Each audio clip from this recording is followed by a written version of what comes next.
أو زد عليه ورتل القرآن ترتيلا.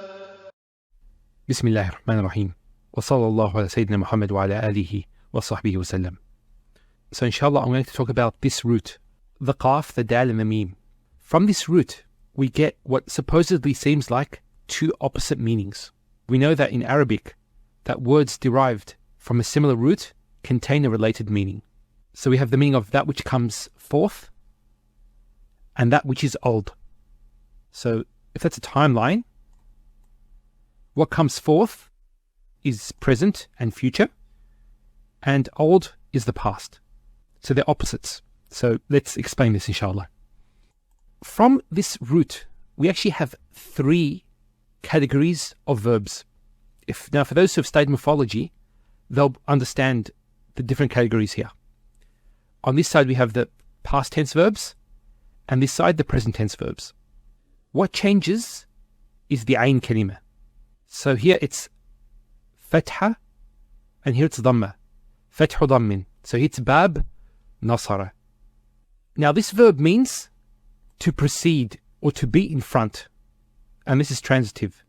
Then we have qaduma, yaqdumu, dhammu dhammin. Now verbs on this pattern we know are used for states, and they're intransitive.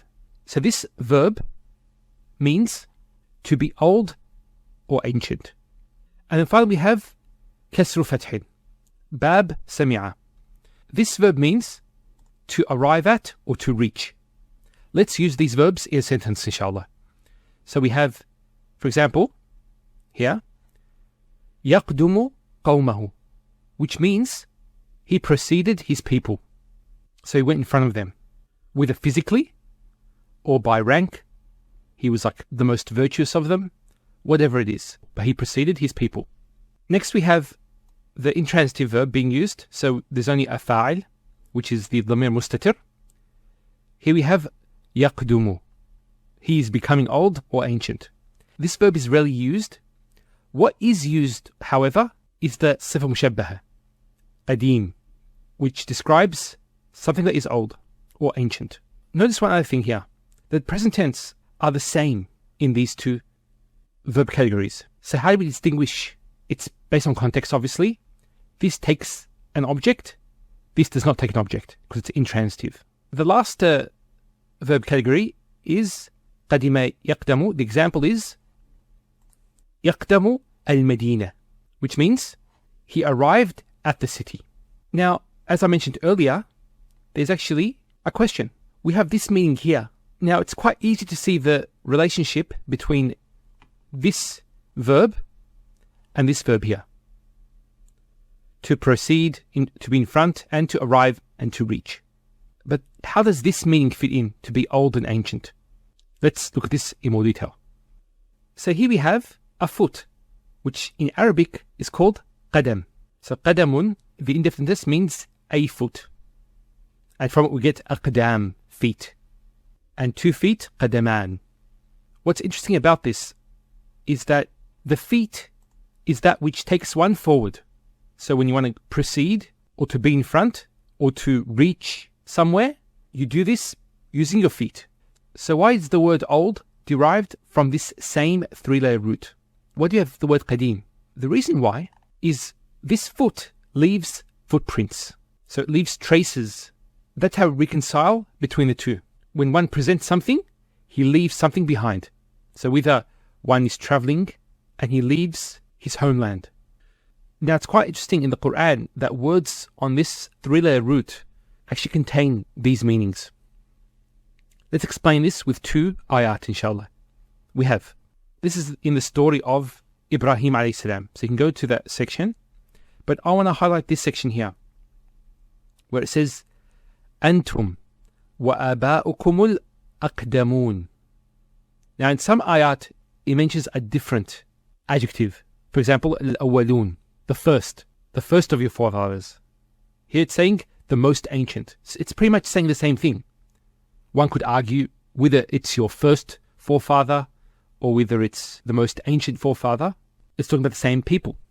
But actually there's a reason why this is mentioned. Because if you look at the context, what do these people say? They say, قالوا بل وجدنا آباءنا كذلك يفعلون. They said, but we found our fathers doing thus. So what they were doing, they were worshipping idols. And they said, well, we found our fathers doing this. So that's quite interesting, because what these people were doing, they were actually following in those footsteps of their forefathers.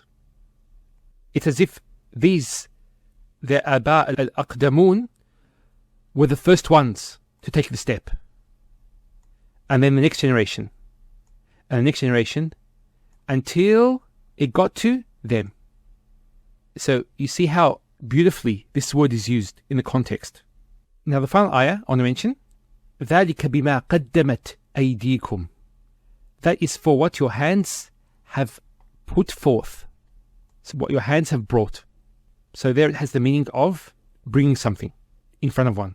But this bringing in front of one is based on one's past actions. So it's quite interesting, this word here, قدمت, it doesn't just mean to bring something, but that this bringing is affected by what came before it, which was one's past actions, whether good or bad. Obviously, one could not understand this without knowing the Arabic language. Bismillahir Rahmanir Rahim. Okay, this is our second lesson on Ilm al-Sarf, the science of morphology. In this lesson, we'll be learning about al-fi'l al-madi, which is the past tense verb. Now, before we get into that, I just want to explain a few things. So if we take any past tense verb in its base form, we're speaking of one person who is masculine, and the verb has already been completed. So it's actually speaking about the verb being done in the past. So as an example, let's take Jalasa Muhammad. Muhammad sat. The verb is put in front. Now we'll discover later on, actually in Arabic, you can actually change the positions. So Muhammadun Jalasa is also grammatically correct. And it has a slightly different meaning, and there are nuances that one learns later on when one gets into more advanced Arabic. But the point is, we have the verb Jalasa. And who is the doer of this action? It's Muhammad. Muhammad sat. This is what's known as an intransitive verb. Now, what does intransitive mean? It's an action that is only performed by the doer of the action. So Muhammad sat. An example of a transitive verb is nasara. So if I said nasara Muhammadun Khalidan, nasara means he helped, so it would be Muhammad helped Khalid. So the act of helping was already done in the past, and it was done by Muhammad, and the recipient of the help was Khalid. So when there is a recipient of the action, it could be a human, it could be an object, whatever it is, we call this type of verb transitive. And it's important to know the difference there. Another difference is the difference between active and passive. And this is why I mentioned the transitive and intransitive verbs, the active voice and the passive voice. We're going to be concentrating on the active voice. So what is the active voice? It's when the doer of the action, the one who is performing the action, in this case Muhammad, he's actually mentioned. So Muhammad helped Khalid. When we look at the passive voice, we take the doer out. Not that there is no doer, but that the doer is not mentioned. So we say, Nusira Khalidun. And notice the actual grammatical state changes. We'll talk about this later on in grammar in more detail. But I just want to draw attention to this. When we talk about the passive voice, we use, in this case, Nusira. Don't worry about the change in the vowels there. But what it means here, Khalid was helped. So Nusira Khalidun means that Khalid was helped. But we don't know who helped him. Somebody helped him, but we don't know who that person is. And in fact, it could have been more than one person that helped Khalid. And in this case, the verb would not change. So Nusira is he was helped. Who did the helping?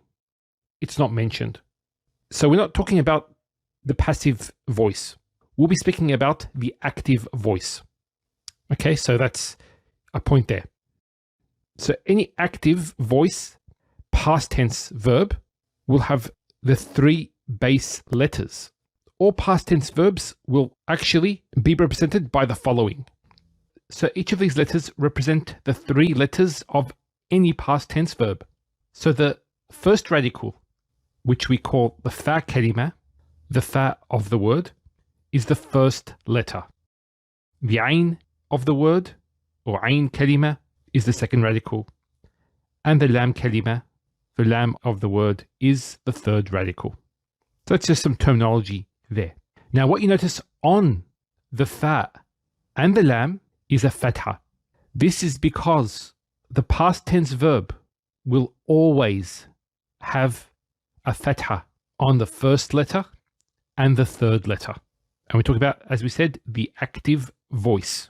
It will always be the case. No exceptions. And what varies is the vowel, the haraka, on the second letter. This could be either a fatha, a kasra, or a dhamma. Which one is it? This is based on the usage of the Arabs, especially what we find in the Quran. Now, how do we actually know what the harakat will be? Because in Arabic script, usually the harakat, the vowels, are not written down. So if we actually come across a verb, it's 3 letters. How are we going to know how to pronounce it? Now, a good way to find out is to actually use a dictionary. Try to find a dictionary that actually mentions what the haraka is. A popular dictionary that students use is the Hans Wehr dictionary. So as an example, if we go to, we have the sheen, the ha, and the ra. And here we can see from these letters, the a after the sheen, and there's an a after the ha, and there's an a after the ra. So that would be shahara. He was well known. He was famous. Now if we look at this entry here, we have the sheen, the ha, and the dal. If we look at this entry, what do we see? We understand that the first and third radical both have the a, but the middle here, there's an I here, which represents a kasra. So it's shahida, which means he was a witness. And here, in this entry, after the sin, there's a U. It's hasuna. So what does hasuna mean? If we look at the entry, it says to be handsome. So he was handsome, beautiful, lovely, nice, good, or even it was good, fine, suitable, proper, and so on. So that can be used for both the intelligent and the non-intelligent. Now, when it comes to intelligence, we're speaking of human beings. Everything else on the earth will be considered non-intelligent. That letter next to it, that's related to the present tense verb. We'll cover that later on. We have, for example, sami'a, which means he heard. The middle letter gets a kasra. Another verb, shariba, he drank. And the ra, which is the middle letter, also gets a kasra. Now, can you guess these two verbs, sami'a and shariba, are they transitive or intransitive? You probably guessed it. They're transitive. Because he heard, you could ask, what did he hear? Or who did he hear? So the who or what, asking this question, shows that it is a transitive verb. Similarly, he drank. What did he drink? And so we understand it's transitive. Also, with some base letters, we can have more than one past tense verb form. So as an example, we have these two verbs, labisa and labasa. Now they are both related meanings. One of them means he wore, and that's transitive. So what did he wear? He wore clothes, for example. And it could also be used metaphorically as well, to wear something. Like when Allah subhanahu wa ta'ala, he talks about libasu taqwa, the covering of at-taqwa, of God consciousness. But we also have labasa. Labasa means it was obscure, or it was confusing. So the matter was not clear, in other words. It became confused. And the relationship between these two would be that when something is covered over with something else, it becomes unclear. But the point is, we have two verb forms here. One with the middle radical being a fatha, and one of them being a kasra. Now, if you were to go to the Hanswehr dictionary and look up this entry, you will only find lebise. It doesn't mention there is a different verb form for both of these meanings. Both meanings are mentioned in the dictionary, but under one verb form. So the reason for this is that the Hanswehr dictionary is a dictionary of modern standard Arabic, not Quranic Arabic. So I just wanted to mention that point and highlight a limitation of this dictionary. Now, the Hanswehr dictionary will suffice most students in their studies. And obviously, when you study the Quran is at a different level.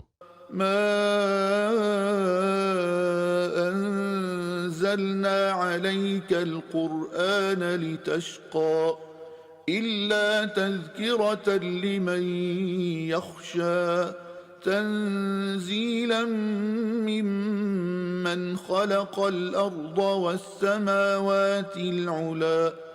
Don't forget to subscribe to the channel, to like the video, and to turn on notifications.